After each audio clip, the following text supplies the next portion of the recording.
ప్రపంచానికి the best electronic gadgets ఇచ్చినటువంటి Steve Jobs అంటున్నాడు, my life is not the best. నా లైఫ్కి నేను బెస్ట్ ఇచ్చుకోలేకపోయాను. There is no meaning in my life. What is missing? What is missing? ఎందుకు సృష్టికర్త అనే పదజాలం వాడాడు ఆయన? Remember your maker, your creator, your manufacturer. ఎందుకు వాడాడు అలాగా? We don't tell lies with our lips but by our life. There starts the meaning of life. The meaning of life starts with God and God alone. అద్భుతమైన సామర్థ్యం ఉన్న వ్యక్తిగా, and one somebody is different from other somebody.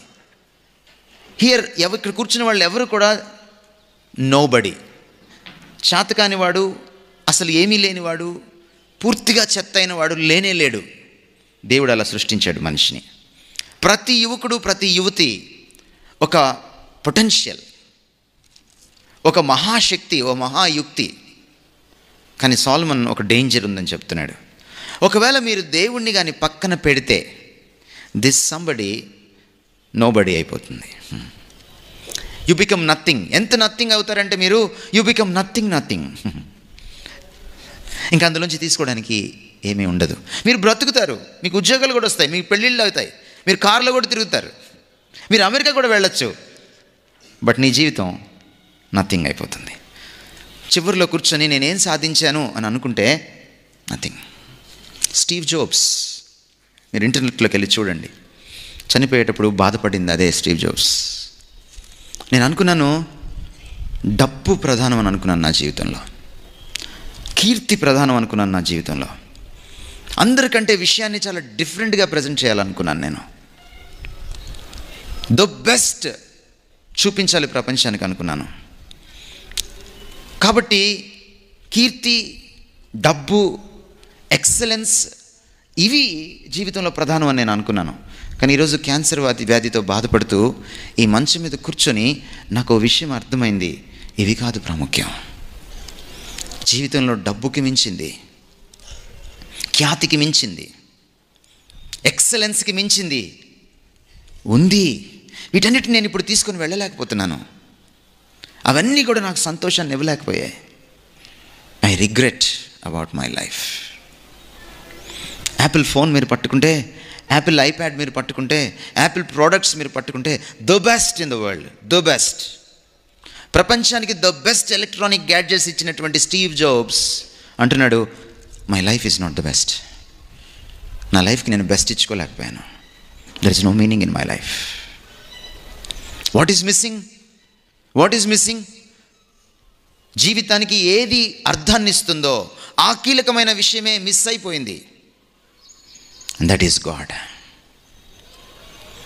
అందుకనే సొలొమన్ అంటున్నాడు, మొదటి విషయం, మీరు నిజంగా ఒకవేళ అర్థాన్ని పొందాలి జీవితంలో అని అనుకుంటే ఆ జీవితానికి కర్త అయిన ఆయన, అందుకని ఆయన వాడే పదజాలం ఏమంటాడంటే దేవుణ్ణి తలుచుకోండి అనట్లేదు ఆయన, దేవుణ్ణి స్మరించుకోండి అనట్లేదు. ఈ సో స్పెసిఫిక్, చాలా స్ట్రైట్గా మాట్లాడుతున్నాడు ఆయన.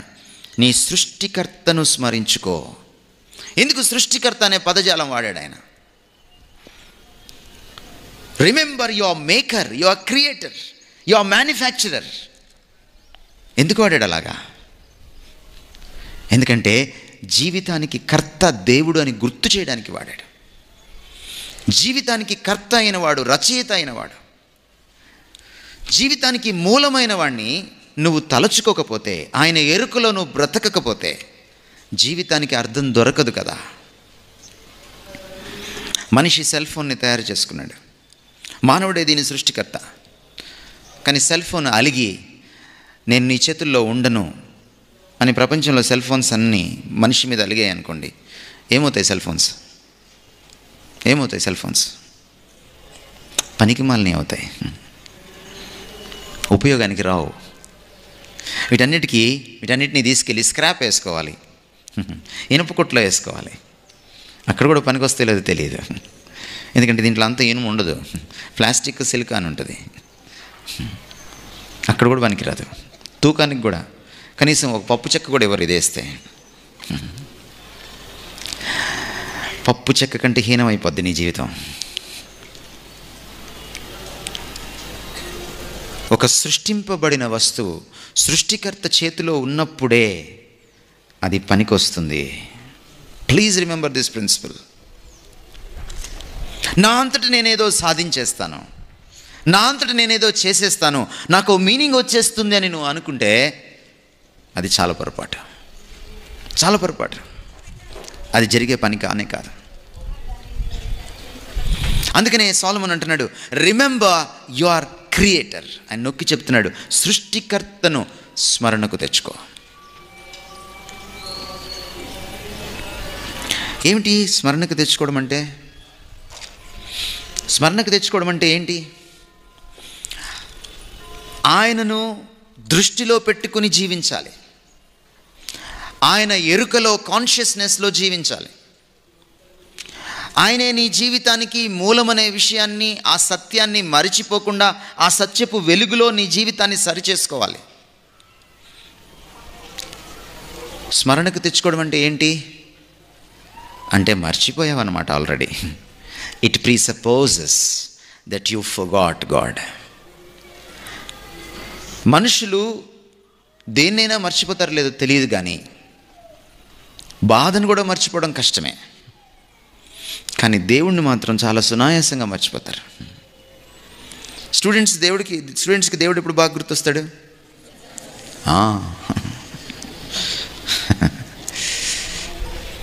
పరీక్షలు గుర్తు చేస్తాయి మనకి దేవుణ్ణి. అలాగే పెద్దోళ్ళకి కూడా వాళ్ళ జీవితాల్లో పరీక్షలు వస్తాయి.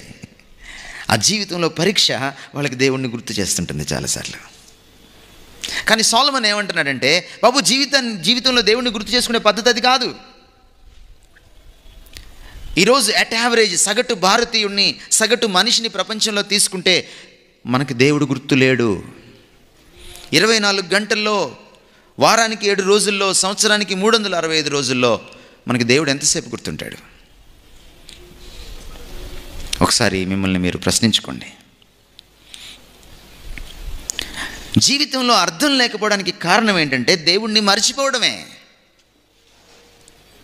మనం చాలా పనులు దేవుడు లేనట్టుగా చేస్తాం, దేవుడు చూడనట్టుగానే చేస్తాం, దేవుడు ఎవరో మనకు తెలియనట్టుగానే చేస్తాం. చిన్నది వచ్చి అడిగితే, యేసుక్రీస్తు నీకు తెలుసా అని అడిగితే పేతురు బొంకాడు. కానీ మనం ఎన్నిసార్లు బొంకుతామో బొంకకుండా. మనం నోటితో బొంకము, మనం జీవితంతో బొంకుతాం. We don't tell lies with our lips, but by our life. మనం చాలాసార్లు బయటికి వెళ్తే ప్రపంచంలో దేవుడు లేనట్టుగానే జీవిస్తాం. నేను ఎవరిని అన్న ప్రశ్నకు బిల్ హైబెల్స్ అనేటువంటి పాస్టర్, అమెరికాలో fastest growing church willow creek community church pastor, అద్భుతమైన మాట చెప్తాడు. నువ్వెవరివి అంటే, ఎవరు నిన్ను చూడనప్పుడు నువ్వెవరివో అదే నువ్వు అంటాడు. Who you are is when no one is looking. ఎవరు మనల్ని చూడనప్పుడు మన అస్సలు మనిషి బయటకు వస్తాడు. అపరిచితుడు అంటే విక్రమ్ కాదండి, ప్రతి మనిషిలో అపరిచితుడు ఉంటాడు. వాడు తొంగి చూస్తాడు, జడలు విరబోసుకుంటాడు. అపరిచితులు ఎందుకున్నారంటే ప్రతి మనిషిలో మనకి దేవుడు అపరిచితుడు అయ్యాడు కాబట్టి. సొలొమన్ అంటున్నాడు, get to know your God. నిన్ను సృష్టించిన సృష్టికర్తను మళ్ళీ తెలుసుకో, reconnect with him. There starts the meaning of life. The meaning of life starts with God and God alone. జీవితంలో మీనింగ్ ఎలా వస్తుందంటే దేవుడితో ఆరంభం అవుతుంది, ఇంకెవరితో ఆరంభం కాదు. ఎందుకంటే ఓ వస్తువును సృష్టించిన వాడికే అది ఎందుకు సృష్టించాడో, అది ఏం పని చేయాలో, అది దేనికి పనికి రావాలో తెలుస్తుంది, ఇంకెవడికి తెలియదు. ఒక వస్తువు చెడిపోతే దాన్ని మెకానిక్ దగ్గర తీసుకెళ్తే వాడు కూడా బాగు చేయలేకపోతే వాడు ఒక మాట అంటాడు, సార్ కంపెనీకి పంపించాలి సార్ అంటాడు.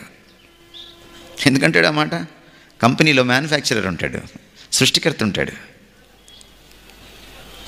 చెడిపోయిన మన బ్రతుకుల్ని రిపేర్ చేయగలిగింది ఒక్కడే, సృష్టికర్త. ఒకవేళ ముసలితనంకి వచ్చేసిన తర్వాత నువ్వు రిపేర్ చేయాలనుకుంటే ఏమవుతుంది? మీరు బైక్స్ వాడతారు, కార్స్ వాడతారు, సైకిల్స్ వాడతారు. చెడిపోయిన తర్వాత దాన్ని అలాగే తొక్కుతుంటే పక్కన ఇంకో పార్ట్ చెడిపోద్ది. దాన్ని అలాగే వాడుతుంటే ఇంకొక పార్ట్ చెడిపోద్ది. సార్ చాలా లేటుగా తీసుకొచ్చారు సార్, 5,000 అవుద్దంటాడు వాడు, 10,000 అవుద్దంటాడు. అమ్మో అంతా అంటాం, ఎందుకంటే లేటుగా తీసుకొచ్చావు నువ్వు. చాలామంది జీవితాలు ఈ రోజున బైక్స్ లాగే ఉన్నాయి. ముందుగానే బోర్కు వచ్చేసింది మీ లైఫ్. ముందుగానే బోర్కు వచ్చేసింది మీ లైఫ్. షెడ్కి వచ్చేసింది మీ లైఫ్. ఇంకా ఆలస్యం కాకముందే come on, come to the manufacturer, come back to God. Solomon చెప్తున్నాడు ఈ రోజున. ఇంకెంతకాలం దేవుడిని దూరంగా పెడతావు? ఎప్పుడైతే నువ్వు ఈ మరిచిపోయిన దేవుణ్ణి మళ్ళీ గుర్తు చేసుకుంటావో, ఏ సృష్టికర్తతో నీ సంబంధం తెగిపోయిందో ఆ సంబంధాన్ని మళ్ళీ పునరుద్ధరించుకుంటావో, రీకనెక్ట్ అవుతావో, then starts meaning in life. నువ్వెందుకు పుట్టావో నీకు అర్థమవుతుంది. నిన్నెందుకు తయారు చేశాడో నీకు అర్థమవుతుంది. నీలో ఏముందో నీకు అర్థమవుతుంది. నీ గొప్పతనం ఏంటో నీకు అర్థమవుతుంది. నువ్వేం సాధించాలో నీకు అర్థమవుతుంది. దాన్ని ఎలా సాధించాలో నీకు అర్థమవుతుంది.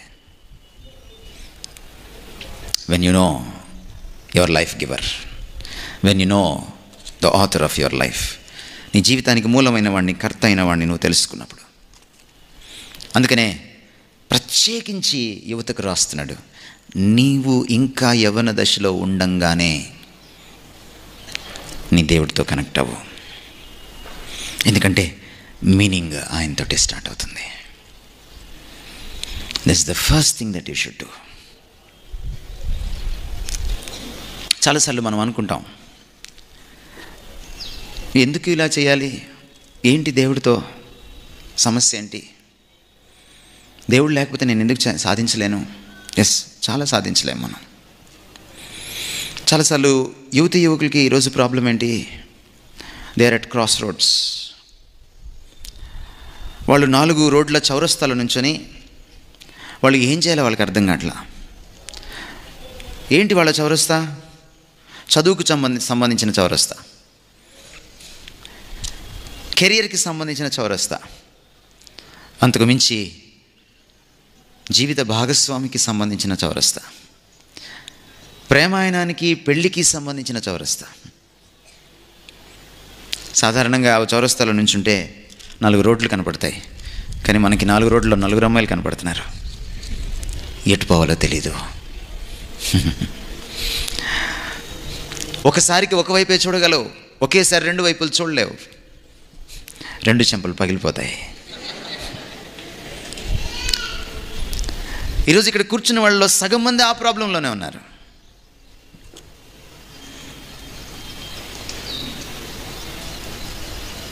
Who is correct in my life?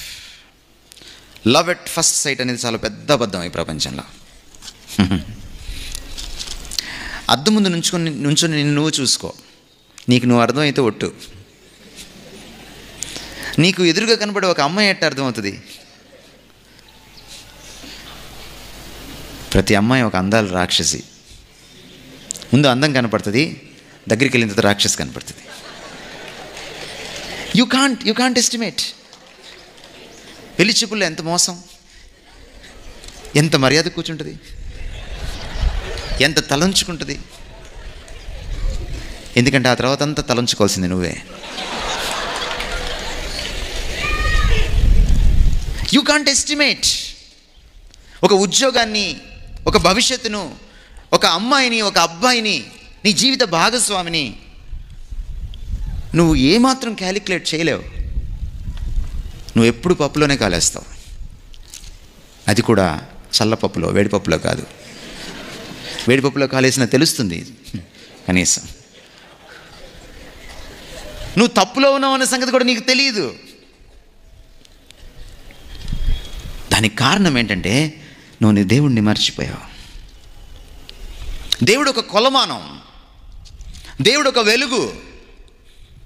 ఏది రైటో ఏది తప్పో చెప్పగలిగింది దేవుడు కొలమానం. ఆయన ఏది సరి అయిన బాటో చూపించగలిగిన వాడు దేవుడు, వెలుగు ఆయన. ఆయనలో జీవం ఉండెను, ఆ జీవం మనుషులను వెలిగించుచుండెను. నేను లోకమునకు వెలుగై ఉన్నాను. దేవుడు వెలుగై ఉన్నాడు, ఆయనలో చీకటి ఎంత మాత్రమూ లేదు. దేవుడు లేని వాళ్ళు చీకట్లో నడుస్తారు. తడివి చూస్తే ఏం తెలుస్తుంది? తెలియదు నీకు. రేపొద్దున లైటు, మ్యారేజ్ అయిన తర్వాత లైట్ వెలుగుద్ది. బుద్ధుడు గారికి లైట్ ఎప్పుడు వెలిగింది? బుద్ధ అంటే లైట్ వెలిగినవాడు అని అర్థం. The enlightened one. నా దృష్టిలో ఆయన ట్యూబ్ లైట్ కాదు, మెర్క్యూరీ లైట్. 5 నిమిషాల తర్వాత వెలుగుతుంది. పెళ్ళైపోయి భార్య వచ్చేసిన తర్వాత, పిల్లలు పుట్టేసిన తర్వాత అప్పుడు వెలిగింది ఆయనకి. ఛీ, జీవితం అంటే ఇలాంటిదా అని. అప్పుడు చెట్టు కింద కూర్చున్నాడు. చాలామందికి పెళ్ళైన తర్వాత వెలుగుతూ ఉంటుంది. సోక్రటీస్ ఏమన్నాడంటే, by all means you must get married. నువ్వు తప్పకుండా పెళ్లి చేసుకొని తీరాల్సిందే. ఒకవేళ మంచి భార్య వస్తే జీవితాంతం సంతోషిస్తావు, రాకపోతే ఏముంది, ఫిలాసఫర్ అయిపోతావు అన్నాడు. You can't estimate. కానీ మీరు ఇంటర్మీడియట్లోనే, 10th క్లాస్లోనే, 8th క్లాస్లోనే అమ్మాయి కావాలి మీకు. మొన్న మా స్కూల్లో ఒక హాస్టల్ పిల్లాడు ఇంకొక హాస్టల్ అమ్మాయికి ఉత్తరం రాశాడు. ఆ అమ్మాయి 8th క్లాసు, వీడు 5th క్లాసు.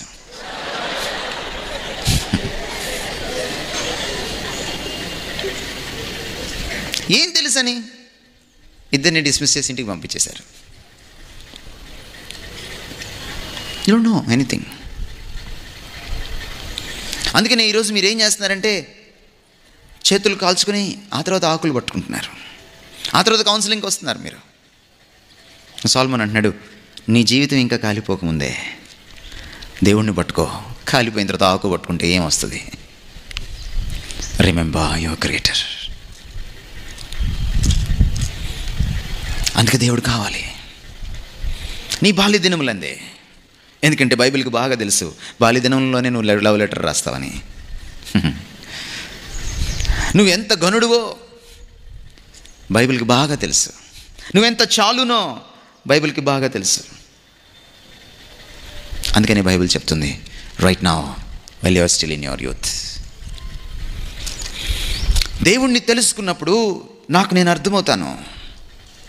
నేనెవరో నాకు తెలుస్తుంది, నాకెవరు కావాలో తెలుస్తుంది, నాకేం కావాలో తెలుస్తుంది, నేనేం సాధించగలనో తెలుస్తుంది, ఈ ప్రపంచం ఏంటో తెలుస్తుంది, నేను ఎటు పోవాలో తెలుస్తుంది, నేను ఎప్పుడు కూర్చోవాలో ఎప్పుడు లేవాలో తెలుస్తుంది, ఎప్పుడు పడుకోవాలో ఎప్పుడు లేవాలో తెలుస్తుంది, ఎప్పుడు మాట్లాడాలో ఎప్పుడు మాట్లాడకూడదో తెలుస్తుంది, ఎలా మాట్లాడాలో ఎలా పని చేయాలో తెలుస్తుంది.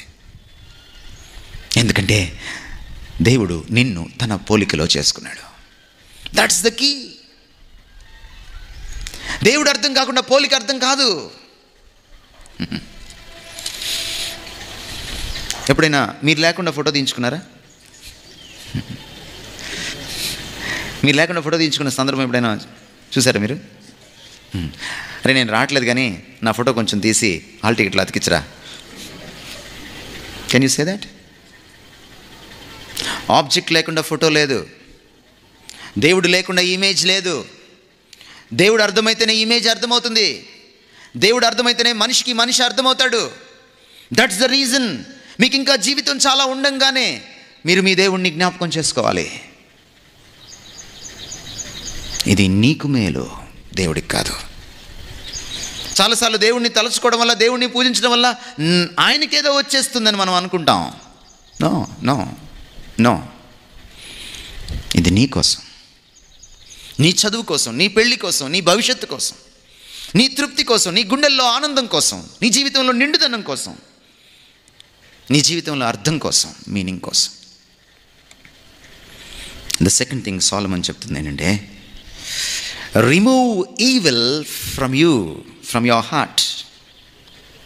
జీవితంలో మీనింగ్ కావాలంటే, మీనింగ్ని నాశనం చేసేది ఏంటంటే పాపం. చెడును తొలగించుకో నీ జీవితంలోంచి. చెడును అలాగే అట్టి పెట్టుకుంటే నీ జీవితానికి అర్థం దొరకదు. పాపానికి ఒక స్వభావం ఉంది. పాపానికి ఉన్న స్వభావం ఏంటంటే అది ముందు మురిపిస్తుంది, చేస్తున్నప్పుడు మైమరిపిస్తుంది,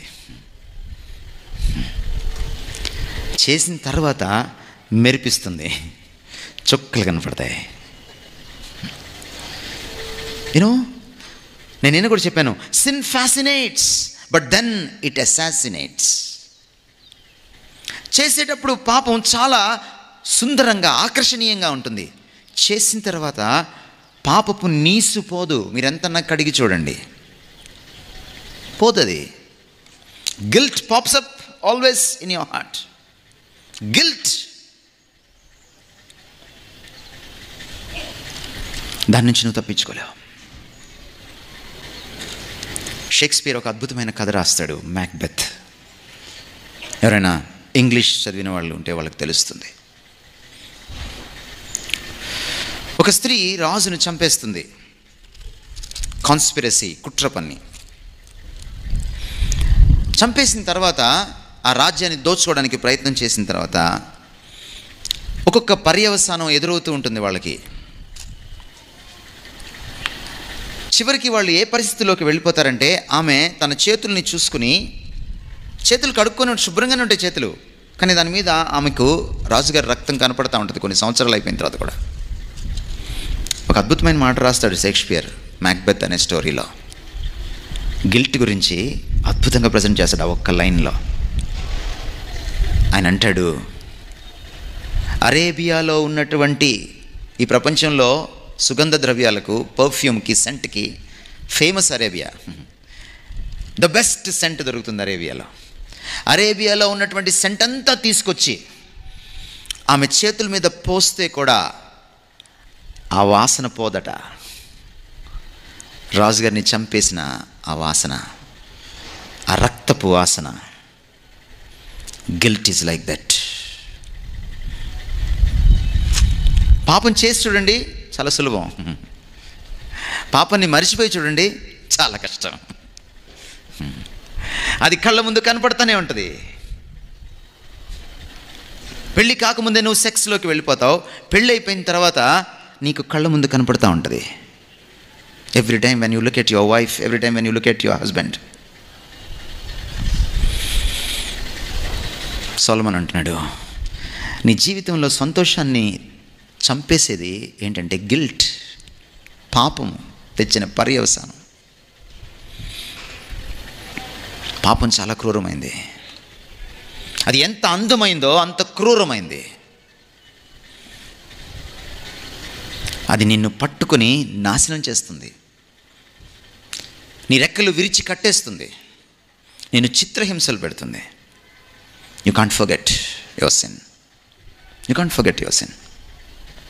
ఈ ప్రపంచంలో మీరు ఏ పనైనా చేయండి, మీ పాపాన్ని మీరు మర్చిపోలేరు. బహుశా అది ఎవ్వరికీ తెలియకపోవచ్చు ఈ ప్రపంచంలో, కానీ నీ గుండె మాత్రం మర్చిపోదు. అది నీకు గుర్తు చేస్తూనే ఉంటుంది.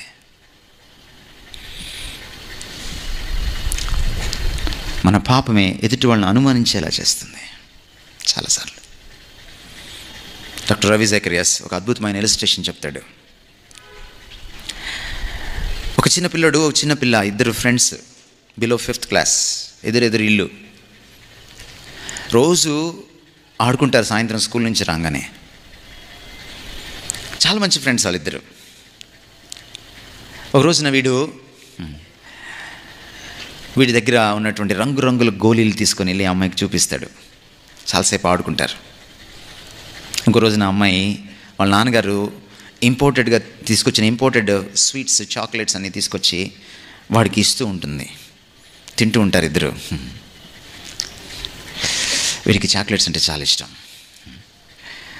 ఈ అమ్మాయి చాక్లెట్లు చాలా తీసుకొస్తా ఉంటే, ఏంటి ఇన్ని చాక్లెట్లు తెస్తున్నావు అని అంటే, చాలా ఉన్నాయి నా దగ్గర అంటది. అప్పుడు వీడు ఒక డీల్ చేసుకుంటాడు అమ్మాయితో. నా దగ్గర ఉన్న గోళీలన్నీ నీకు ఇచ్చేస్తాను, నీ దగ్గర ఉన్న చాక్లెట్లన్నీ నాకు ఇచ్చేస్తావా అని అడుగుతాడు. అమ్మాయికి గోళీలు, ఆ కలర్స్ అంటే చాలా ఇష్టం. బికాజ్ షీఈ్ ఎ గర్ల్స్ అంటే కలరింగ్ కదా. సో ఆ అమ్మాయి డీల్కి ఒప్పుకుంటుంది. అమ్మాయి పరిగెట్టుకుంటే తన ఇంట్లోకి వెళ్తుంది, వీడు పరిగెట్టుకుంటా వీడి ఇంట్లోకి వెళ్తాడు. అమ్మాయి తన దగ్గర ఉన్నటువంటి చాక్లెట్లన్నీ డబ్బాలో వేసేసుకొని తీసుకొచ్చేస్తుంది వీడి దగ్గరికి. వీడు కూడా వాడి దగ్గర ఉన్నటువంటి రంగురంగుల గోళీలన్నీ జవురుకొని డబ్బాలో వేసుకుంటూ ఉంటే అననీయ సప్పీరలాగా ఒక ఆలోచన వస్తుంది వాడికి. నా దగ్గర ఇన్ని గోళీలు ఉన్నాయో ఆమెకు తెలియదు కదా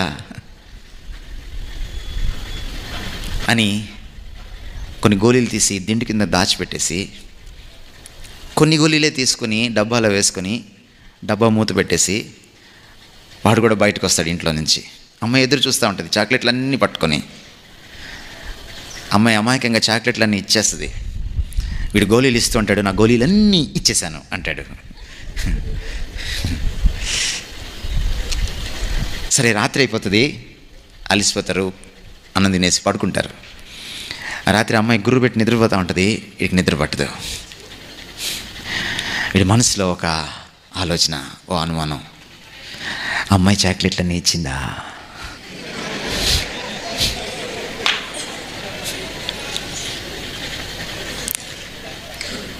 నువ్వు చెడ్డోడివి, అందుకని ఎదుటి వాళ్ళు చెడ్డోళ్ళేమో అని నీకు అనుమానం.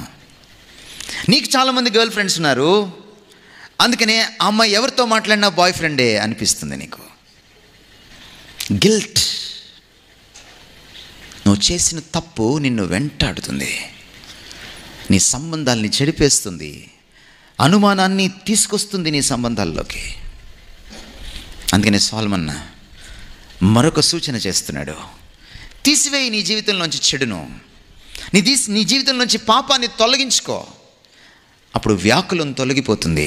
దానికి ముందే వ్యాకులం గురించి మాట్లాడతాడు 10వ వచనంలోనే. ఎప్పుడైతే పాపం పోతుందో గిల్ట్ పోతుంది, అప్పుడు హృదయం శాంతిస్తుంది, జీవితంలో సంతోషం దొరుకుతుంది, అర్థం దొరుకుతుంది, నిండుదనం దొరుకుతుంది. మీరు అనుకుంటారు, ఇది చాలా సుఖం, ఇది చాలా అందం, ఇది చాలా గొప్పది, ఇది చేస్తే భలే ఉంటుంది, మజా వస్తుంది అని మీరు అనుకుంటారు. మజా రాదు. నీ జీవితంలో సంతోషాన్ని పీకేసేది అదే, నీ గుండెల్లో వెలితిని క్రియేట్ చేసేది అదే. తీసివేయదాన్ని. It can be a small lie. Abraham Lincoln అంటాడు, అబద్ధాలు ఆడకండి ఎప్పుడు. ఒక్క అబద్ధం ఆడితే దాన్ని కప్పిపుచ్చుకోవడానికి జీవితంలో 1000 అబద్ధాలు ఆడాల్సి వస్తుంది అంటాడు. అది అబ్రహాం లింకన్, అమెరికన్ కదా, అది ఆయన స్టైల్, అది అమెరికన్ మైండ్, అది అమెరికన్ స్టైల్. భారతీయులు కూడా ఉన్నారు, అబద్ధాలు ఆడండి, 1000 అబద్ధాలు ఆడే నవ్వు పెళ్లి చేయండి.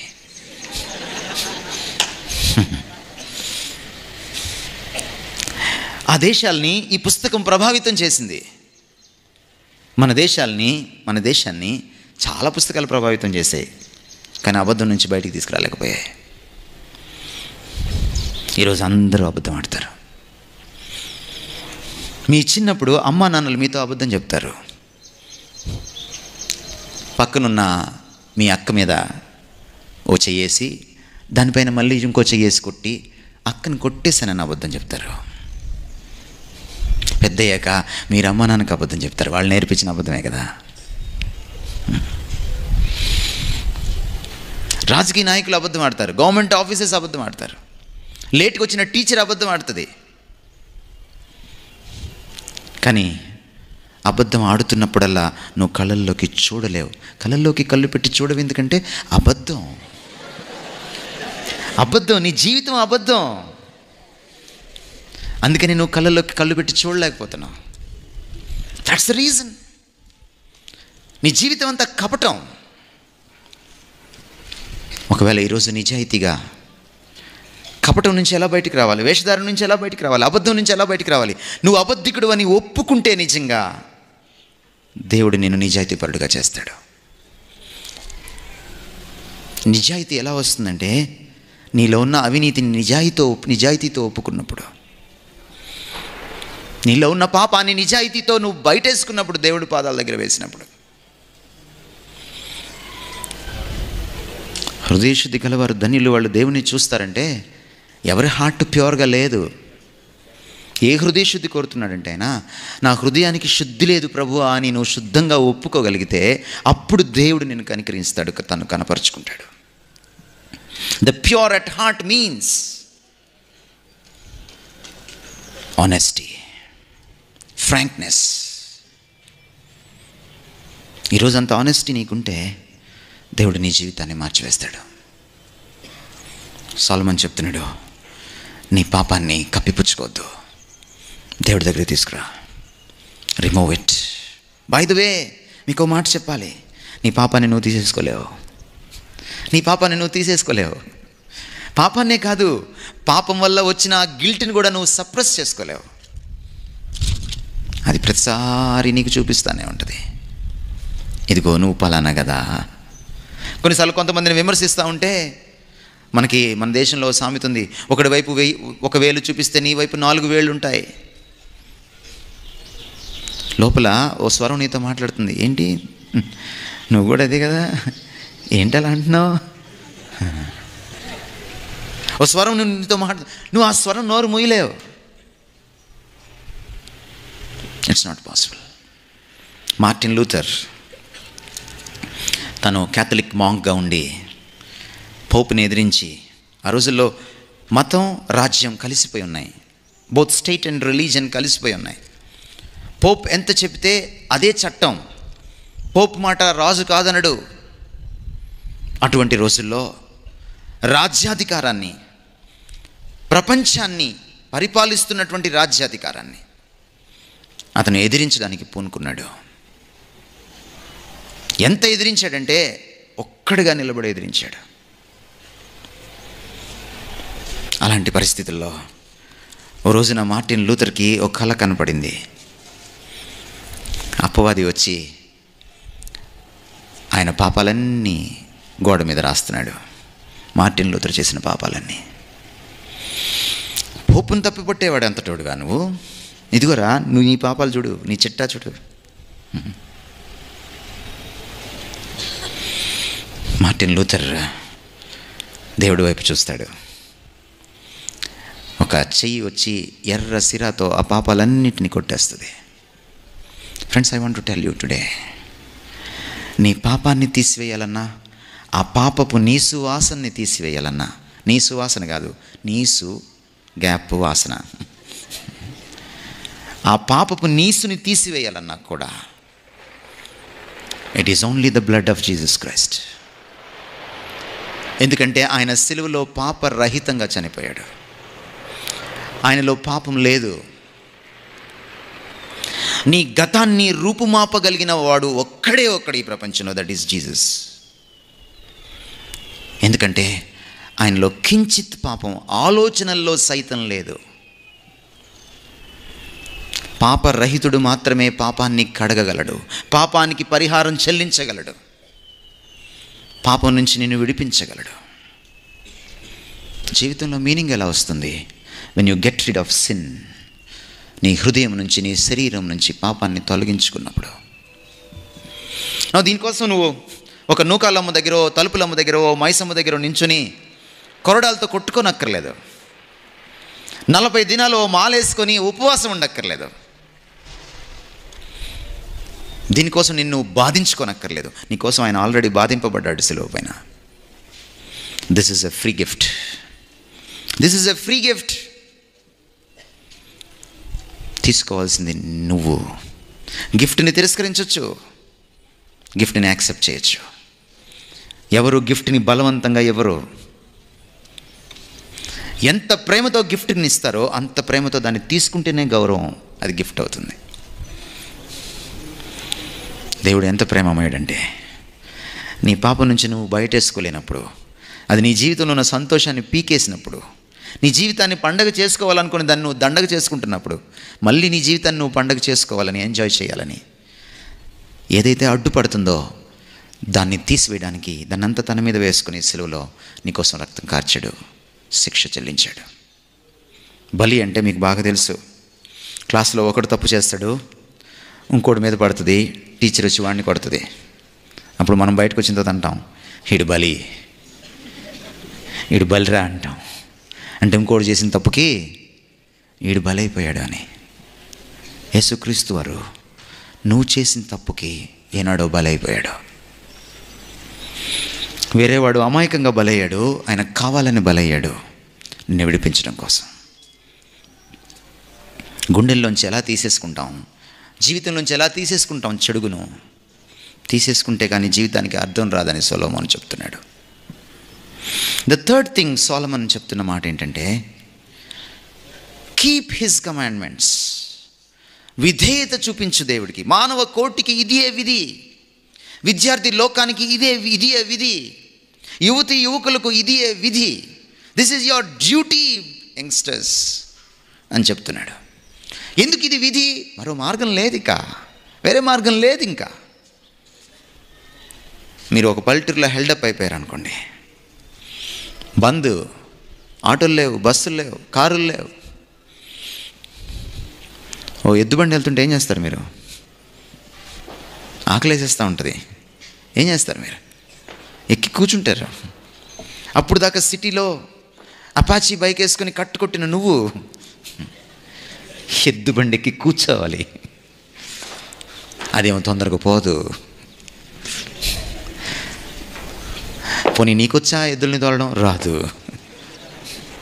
చచ్చినట్టు ఎక్కి కూర్చోవాల్సిందే. జీవితంలో కూడా ఇదే. నువ్వు చచ్చినట్టు దేవుడికి లోబడాల్సిందే. There is no other go. నీకు ఇష్టమున్నా లేకపోయినా దేవునికి లోబడ్డంలో ఆనందం ఉంది. దేవునికి నువ్వు విధేయత చూపించే కొద్దీ నువ్వు పాపాన్ని జయిస్తావు. దేవునికి నువ్వు విధేయత చూపించే కొద్దీ నీకు దేవుడు అర్థమవుతాడు, దేవుడికి దగ్గరగా జరుగుతావు. దేవునికి నువ్వు విధేయత చూపించే కొద్దీ భవిష్యత్తు నీకు అర్థమవుతుంది. ఎందుకంటే దేవుడు తన చిత్తాన్ని, ఎవరైతే తనకు లోబడతారో వాళ్ళకి నెక్స్ట్ మాటని, నెక్స్ట్ చిత్తాన్ని, నెక్స్ట్ తన ప్లాన్ని చూపిస్తాడు. దేవునికి విధేయత చూపించే వాళ్ళు జ్యోతిష్కుడి దగ్గరికి వెళ్ళక్కర్లేదు. They know their future. మీరు చాలాసార్లు అడుగుతుంటారు, దేవుని చిత్తం ఎలా తెలుస్తుంది అని. దేవునికి విధేయత చూపిస్తూ ఉంటే తెలుస్తుంది. ఎంత విధేయత చూపిస్తే అంత దేవుడు చూపిస్తాడు. నీ జీవితంలో ఏం జరగబోతుందో, ఏం చేయబోతున్నాడో, ఎంత సుందరంగా దాన్ని తీర్చిదిద్దబోతున్నాడో. విధేయతలో మీనింగ్ ఆఫ్ లైఫ్ ఉంది. ఎందుకంటే విధేయతలో దేవునికి దగ్గరగా జరుగుతావు. విధేయతలో దేవుణ్ణి తెలుసుకుంటావు. జీవితానికి మూలమైన వాడిని తెలుసుకుంటావు. అతి సమీపంగా తెలుసుకోవడానికి ఆస్కారం దొరుకుతుంది.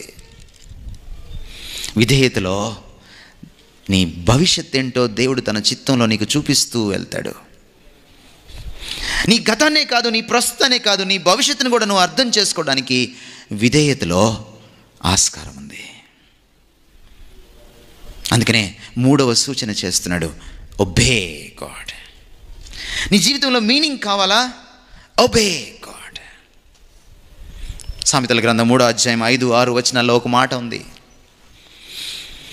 నీ స్వబుద్ధిని ఆధారం చేసుకోవద్దు. నీ స్వభావం అంతటి మీద యెహోవా అధికారమునకు ఒప్పుకొనుము. అప్పుడు ఆయన నీ మార్గమును సరళము చేస్తాడు. నీ లైఫ్ స్మూత్గా ఎప్పుడు వెళ్తుంది?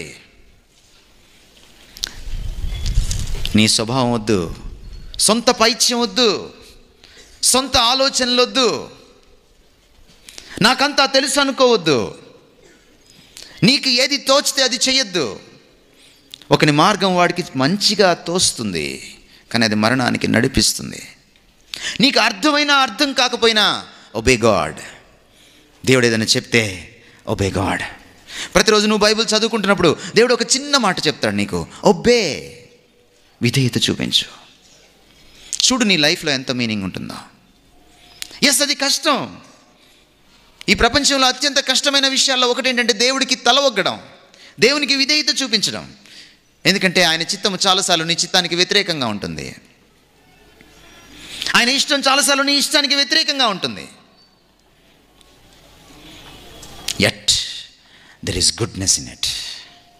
ఆయన అందులో మేలుంది, అందులో మేలుంది. కొన్నిసార్లు మన బాడీలో కొన్ని ఫారెన్ బాడీస్ వచ్చి కూర్చుంటాయి. డాక్టర్ గారి దగ్గరికి వెళ్తే కొయ్యాలంటాడు. కోస్తేనే నీకు బతుకు. విధేయతలో కష్టం ఉంటుంది, విధేయతలో ఇబ్బంది ఉంటుంది, బట్ అందులో మేలు ఉంటుంది. నీ దేవుణ్ణి నువ్వు తెలుసుకోవడానికి అతి సమీపంగా అది నీకు అవకాశం ఇస్తుంది. నీ జీవితాన్ని నువ్వు అర్థం చేసుకోవడానికి, దేవుని వెలుగులో, దేవుని కళ్ళద్దాల్లోంచి చూడడానికి అది నీకు అవకాశం ఇస్తుంది. అందుకనే ఎవరైతే విధేయత చూపిస్తారో ఆయన మాటకు, వాళ్ళ బ్రతుకు అద్భుతంగా ఉంటుంది. అబ్రహాం జీవితాన్ని చూడండి.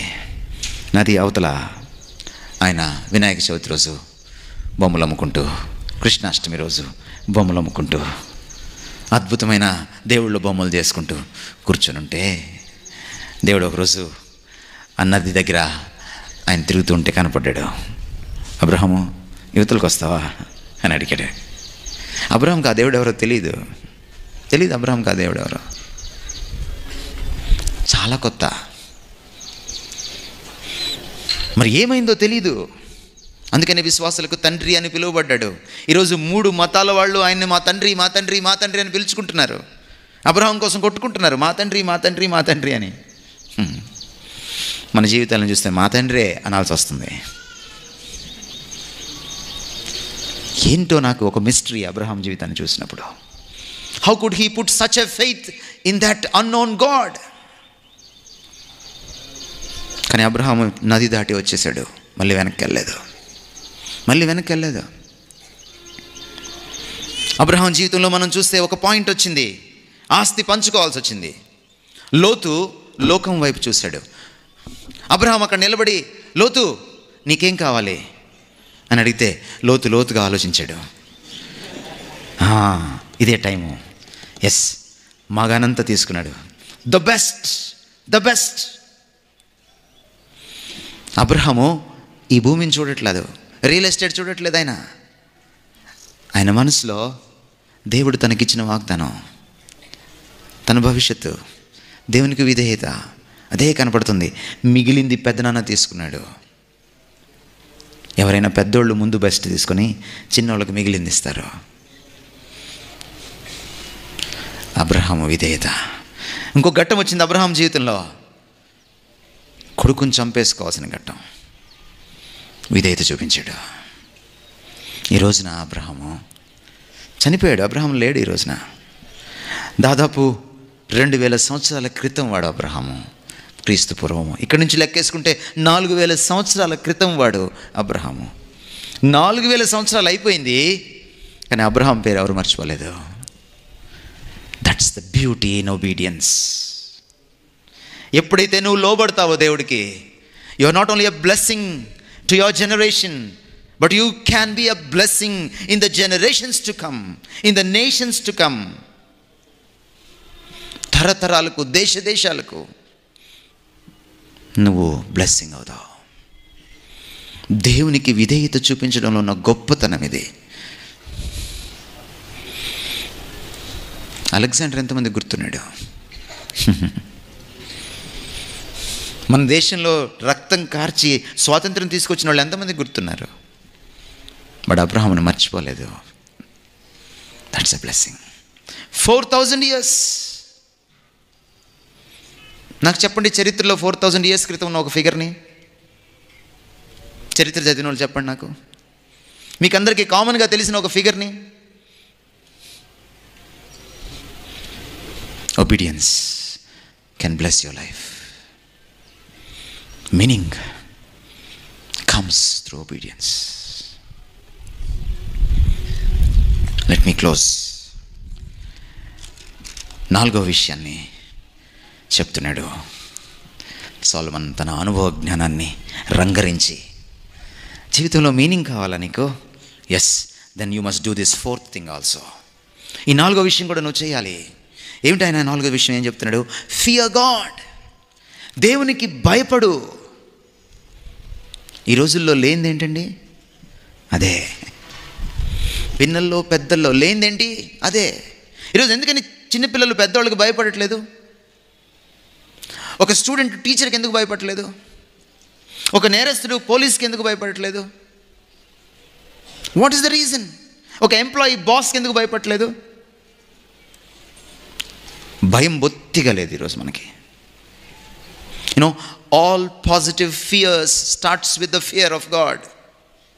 All positive fears in life starts with the fear of God. ఎందుకని ఈరోజు సినిమాల్లో కొడుకులు నాన్నని టీజ్ చేయడం చూపిస్తున్నాడు. ఎక్కడి నుంచి వచ్చింది ఈ కల్చర్?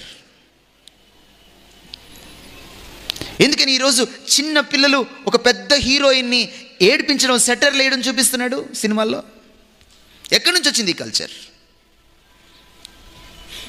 ఎందుకని ఈరోజు టీచర్లకి బదులుగా కమీడియన్స్ని, బఫూన్స్ని పెడుతున్నారు సినిమాల్లో, సీన్ల్లో? టీచర్ కంటే స్టూడెంట్ తెలివిగలవాడు అని ఎందుకు చూపిస్తున్నారు? నిజంగా అంతుందా నీకు? 15 years టీచ్ చేశాను నేను. నా క్లాస్లో 60 మంది ఒక సెక్షన్ అయితే, కొన్నిసార్లు 2 sections కలిపితే 120 మంది. 5 నిమిషాల్లో సెల్ ఫోన్లో అటెండెన్స్ తీసుకుంటాను నేను. 5 నిమిషాలు తల తిప్పాడా చచ్చాడే. వాడు ఏం తిట్టాను నేను? ఒక క్వశ్చన్ వేస్తాను, అమ్మాయిల ముందు జవాబు చెప్పలేడు, చాలు అడిగది వాడి జీవితానికి. సెటైర్ వేసాడా, మళ్ళీ సెటైర్ పడిందే, పక్కన అమ్మాయిలు ఉంటారు, జాగ్రత్త, పరువు పోద్ది. నేను కాలేజ్ నుంచి రిజైన్ చేసి వచ్చేటప్పుడు నా స్టూడెంట్స్ నన్ను చూసి ఏడ్చారు. నా దగ్గరికి వచ్చి నన్ను అడిగారు, సార్ సెల్ ఫోన్లో ఎట్లా వేసుకుంటారు సార్ మీరు అటెండెన్స్ అని. I don't want to waste time. Subject లేని లెక్చరర్స్ ఏం చేస్తారంటే పావుగంట అటెండెన్స్ వేసుకుంటారు, ఇంకో పావుగంట కబుర్లు చెప్తారు, ఇంకా పావుగంట మిగులుద్ది, పాఠం చెప్పి వెళ్ళిపోతారు. క్లాస్లో ఎంత స్ట్రిక్ట్గా ఉంటానో బయటికి వెళ్తే అంత ఫ్రెండ్లీగా ఉంటాను. మా కాలేజ్ కారిడార్లో నిలబడితే మా ప్రిన్సిపల్ ఎవరు లోపలికి వెళ్ళరు, నేను నిలబడితే అందరు లోపలికి వెళ్ళిపోతారు. This is my test money in my college. స్టూడెంట్స్కి అంత సీన్ లేదు. ఫియర్ ఎక్కడి నుంచి వస్తుంది? When you fear God, people fear you. నువ్వు దేవునికి భయపడ్డప్పుడు నువ్వు దేనికి భయపడవు, మనుషులు నీకు భయపడతారు. You know that? మా ప్రిన్సిపల్తో, హీఈస్ అ క్యాథలిక్ ఫాదర్, పెద్ద Catholic institution, diocese, Guntur diocese కింద డైరెక్ట్గా ఉండేటువంటి ఇన్స్టిట్యూషన్. జస్ట్ మా గోడ వెనక బిషప్ గారి హౌస్. ఎప్పుడు ప్రిన్సిపల్ గారు పక్షపాతం చూపించినా, అన్ఫేర్గా చేసినా, ఏదైనా పొరపాటు చేస్తే స్టాఫ్ మీటింగ్లో ఆయనతో గొడవ వేసుకునేవాడిని నేను. Sir this is wrong. మా ఇద్దరికి ఎప్పుడు క్లాషే. కానీ ప్రిన్సిపల్ నన్ను ఎప్పుడు తక్కువగా చూడలేదు. దొంగతనంగా నా క్లాసులు వినేవాడు, నన్ను అబ్జర్వ్ చేసేవాడు. ప్రాబ్లం వస్తే నిర్మోహమాటంగా అడుగుతాను తప్ప రాజకీయాలు చేయనని ఆయనకు తెలుసు. చివరికి ఒక రోజున తీసుకెళ్ళి నన్ను, మీకు తెలియదు క్యాథలిక్స్ ప్రొటెస్టెంట్స్ని పందుల్లా చూస్తారు, ప్రొఫేన్ అంటారు వాళ్ళు, సీక్రెట్ ప్రొఫేన్ అంటారు, వాళ్ళు వాడే పదజాలం మీకు తెలియదు. ప్రొటెస్టెంట్స్ అంటే అంత తక్కువ వాళ్ళకి. క్యాథలిక్ గురువుకి, ఒక గురువు గారికి పాదాలు పట్టుకుంటారు. బిషప్ గారు మా కాలేజ్కి వస్తే, ఈజ్ అవర్ చీఫ్ ప్యాట్రన్, మా కాలేజ్కి వస్తే ఆయన కాళ్ళకి దండం పెట్టుకుంటారు. దండం పెట్టిన ఇద్దరే లెక్చరర్స్, నేను మా హెచ్ఓడి. అలాంటి నన్ను, ఒక ప్రొటెస్టెంట్ని, ప్రిన్సిపాల్కి ఎప్పుడు కూడా క్వశ్చన్స్ వేసాను నేను, 10 మంది ముందు నిలదీసాను నన్ను. ఆయన బర్త్డే రోజు తీసుకెళ్ళి ఆయన తల మీద చెయ్యేసి నా చేత ప్రార్థన చేయించాడు. When you fear God, people fear you. When you honour God, people honour you. I'm nothing before them. ఆ బిషపు 6 భాషలు ఆయనకి ఉద్దండు. హెబ్రీ, గ్రీక్ భాషల్ని చదువుతాడు. He directly translated Bible from Hebrew and Greek. Great man. When you fear God, people fear you. Solomon అంటాడు చివరిలోకి వచ్చి, దేవుడు ఒక రోజున ప్రతి పనిని, ప్రతి రహస్యమైన పనిని, ఎవ్రీ సీక్రెట్ థింగ్ ఆయన వెలుగులోకి తీసుకొస్తాడు. నీ చెడును బయట పెడతాడు. ఆయన బయట పెట్టకముందే నువ్వు బయట పెట్టుకో, ఒప్పుకో, బీ అకౌంటబుల్. ఎప్పుడైతే ఫియర్ ఆఫ్ గాడ్ అనేది ఉంటుందో, నేను పాపం చేయడానికి వెరుస్తాను, భయపడతాను. ఎందుకు ఈ రోజున సమాజంలో పాప భీతి లేదు? ఎందుకు భయం లేకుండా పాపం చేస్తున్నారు? మీరు ఏ సిటీకైనా వెళ్ళండి, ఈ రోజున ఒక బైకు, ఆ బైక్ మీద 2 ముసుగులు, ముందు ఒక అమ్మాయి, వెనక ఒక అమ్మాయి. I tell you my friends, దేవుడు నీ ముసుగు తీసే రోజు వస్తుంది. ముసుగులో నువ్వు చేసేదంతా బయటకు వస్తుంది.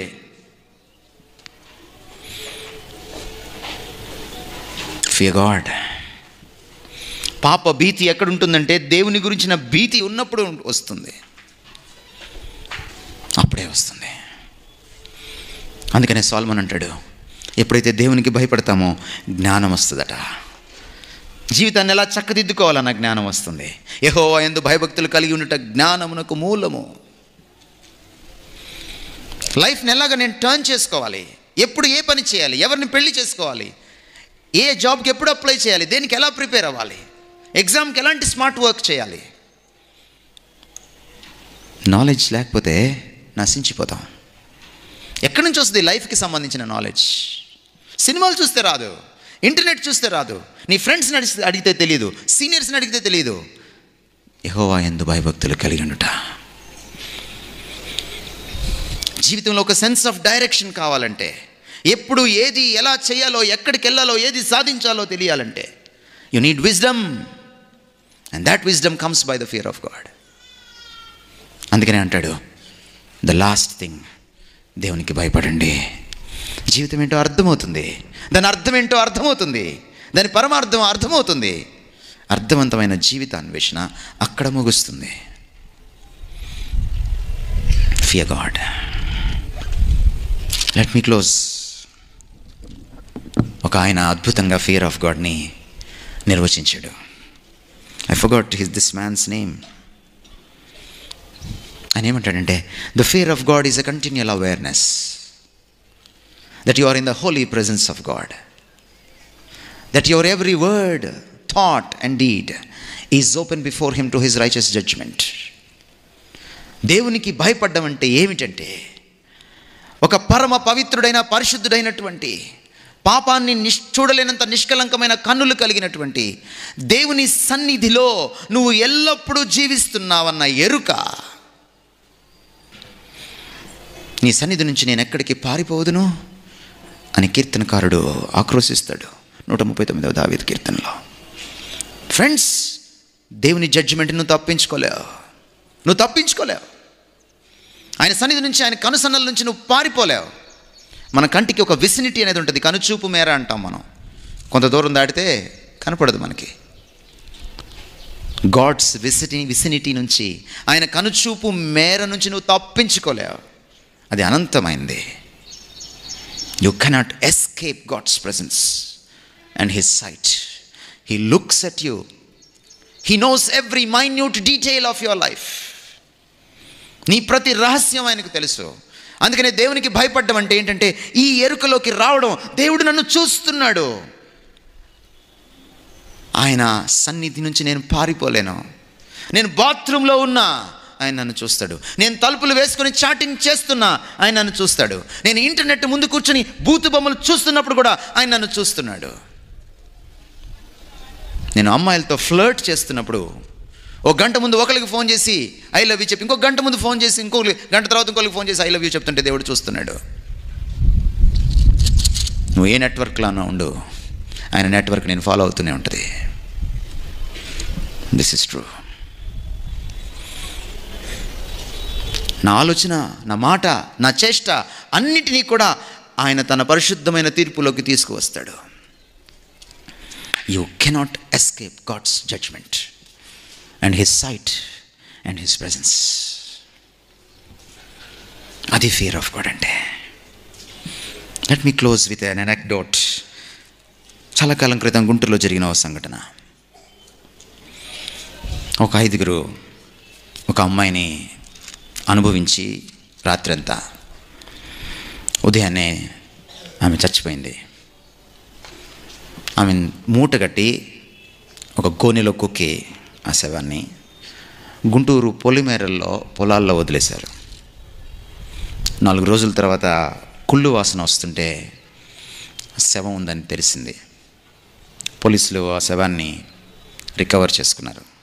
ఆరా తీస్తే గుంటూరులో ఉన్న ఒక హోటల్లో ఒక 5 కుర్రాళ్ళు ఆమెను అనుభవించేటువంటి పరిస్థితుల్లో ఆమె చనిపోయింది. నా పేపర్లో నెక్స్ట్ డే ఏమని పడిందంటే, బడా బాబుల పిల్లల్ని తప్పించడానికి ప్రయత్నిస్తున్న పోలీసులు అని పడింది. ఈరోజు వరకు కూడా ఆ 5 ఎవరో తెలియదు. చాలా సంవత్సరాల క్రితం జరిగిన మాట ఇది. చట్టాన్ని తప్పించేసుకున్నారు వాళ్ళు. ఆ రోజుల్లో టెక్నాలజీ అంత ఇంప్రూవ్ కాలేదు. కొన్ని టెస్టులు చేయాలంటే బాంబేకి పంపించాలి, ఢిల్లీకి పంపించాలి, చెన్నైకి పంపించాలి, బయాప్సీ తీసి అప్పుడు రిపోర్ట్ వచ్చేది. నెల రోజుల తర్వాత మళ్ళీ పేపర్లో ఇంకొక వార్త పడింది, ఆ చనిపోయిన స్త్రీకి ఎయిడ్స్ ఉంది అని. You cannot escape God's judgment. దేవునికి భయపడడం నేర్చుకోవాలి. ఈ ప్రపంచంలో ఉన్న ప్రతి అధికారాన్ని నువ్వు కాదనగలవు. ఈ ప్రపంచంలో ఎవడికన్నైనా నువ్వు కప్పగలవు. బట్ ఆయన కళ్ళు కప్పలేం. ఆయన జడ్జిమెంట్ని, ఆయన తీర్పుని తప్పించుకోలేం. అది అంతిమ తీర్పు. అక్కడికి రాకుండా ఉండాలంటే ఒకటే నీకు మార్గం. ఇప్పుడే నీ పాపాన్ని ఒప్పుకొని యేసుక్రీస్తు శిలువ రక్తంలో నువ్వు కడుక్కున్నప్పుడు దేవుడితో నువ్వు రీకనెక్ట్ అవుతావు. నీ హృదయంలోని పాపాన్ని, దాని యొక్క పర్యవసానమైన అపరాధ భావాన్ని తొలగించుకోగలుగుతావు. దేవునికి లోబడ్డానికి ఆయన నీకు పరిశుద్ధాత్మనిస్తాడు. లోబడ్డం నేర్చుకుంటావు. దేవునికి భయపడడం కూడా నేర్చుకుంటావు. అప్పుడు నీ జీవితంలో మీనింగ్ దొరుకుతుంది. May the lord bless this word. తలలో వంచండి, ప్రార్థన చేసుకుందాం.